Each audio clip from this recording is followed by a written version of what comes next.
We do have a 7 o'clock reception, 7:15. Oh, 7:15. So we do have a few minutes for questions and comments.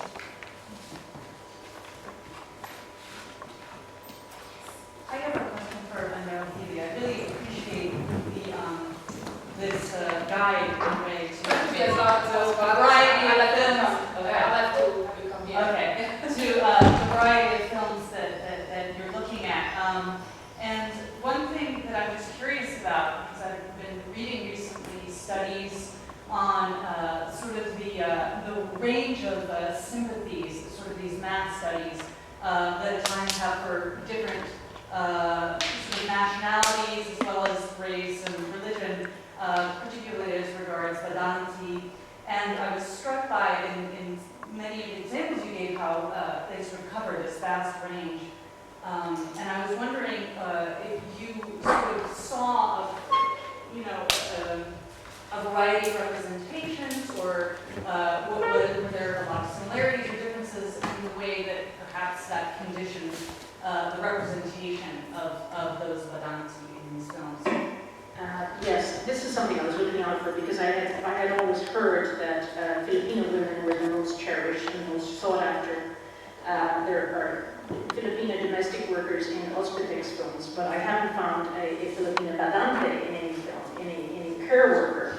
I was surprised by that. Then I looked at the statistics, and in fact, the Eastern European women are the most numerically For all people. Filipino women yes. are just cleaning staff and young children. Okay.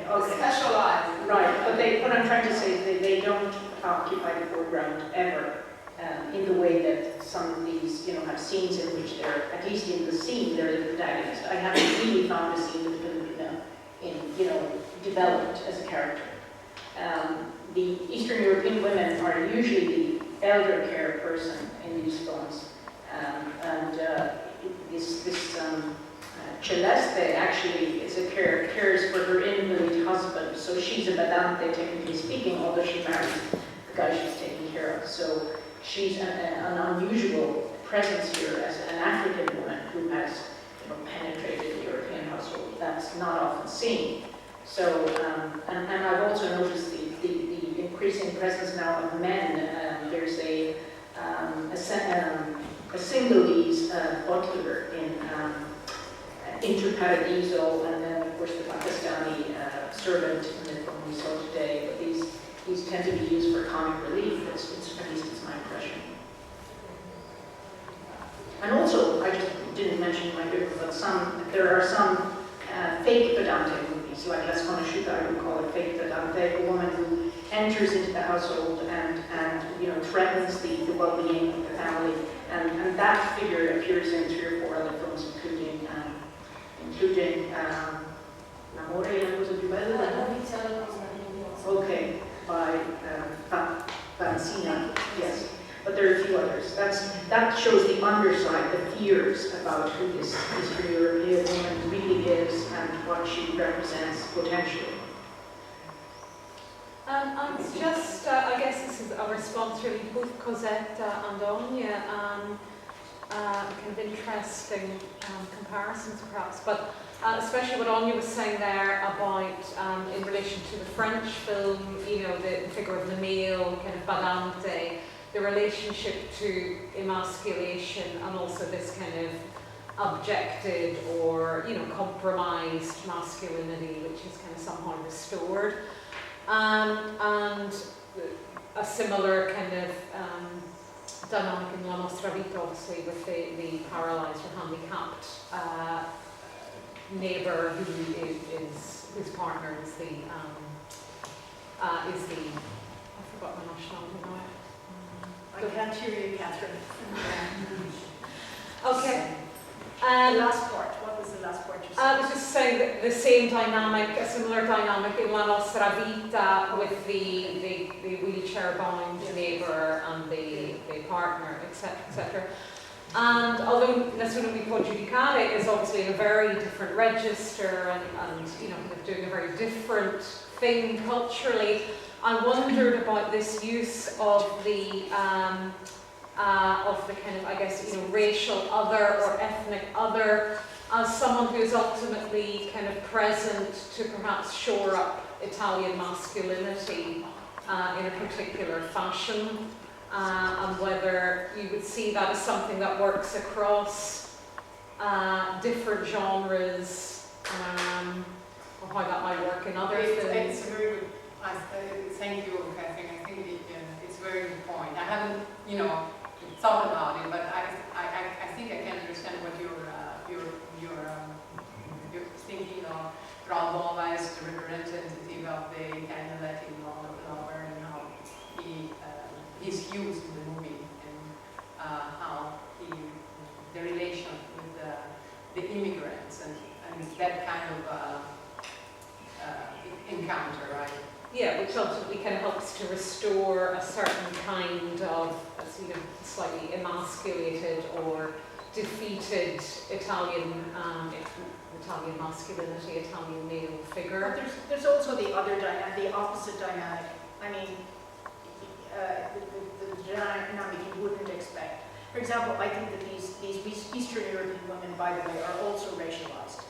They're another kind of whiteness. But in the film, for example, with Gregorio, what's the name of it? Gianni Gregorio. Gianni Prato di Ferragosto. No, the Gianni Le donne di Gianni. Gianni. It's the very opposite. I mean, she really castrates him without intending to. He approaches her with trepidation, and she's wearing a lovely nightdress, and it seems all set up for the night. And then all of a sudden she says, "I dreamt about you, and you were exactly like my grandfather." And of course he's completely deflated. And I see that in other films as well. So it's not necessarily as simple as that. Yeah.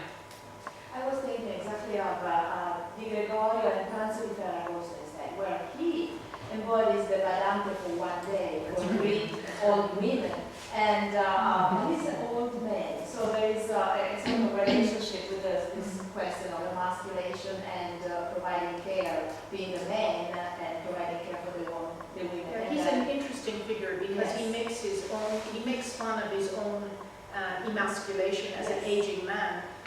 And also, I think of his resemblance to Marcello Mastroianni. He brings this in and turns it into an object of comedy. This impotent aging guy who can't get over it.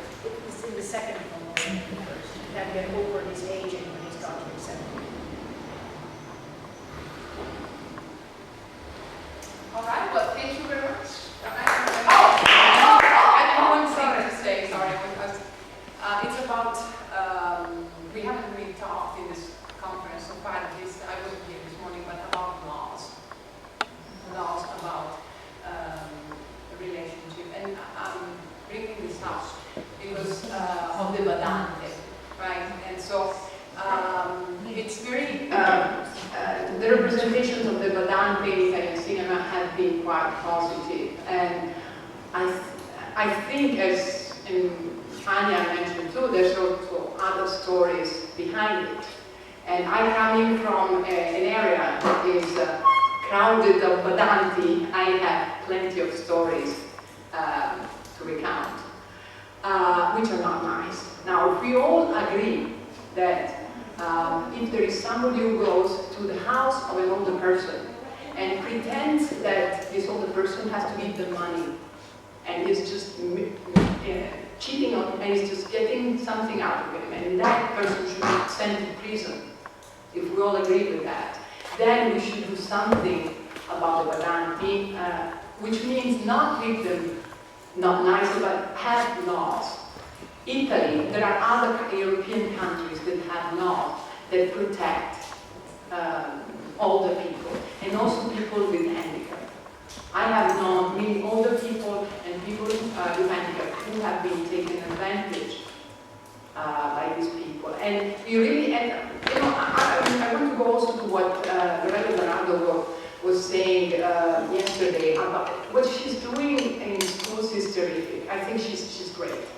But we need laws too, because when these children will grow up and they will finish studying, they will be faced with a society that actually never changes. It's the same story as mafia.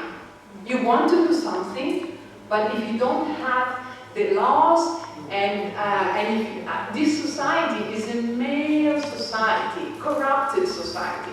Even if you teach these children that they have to read media in a certain way, what they'll do how Echo is doing. They will shut off the TV.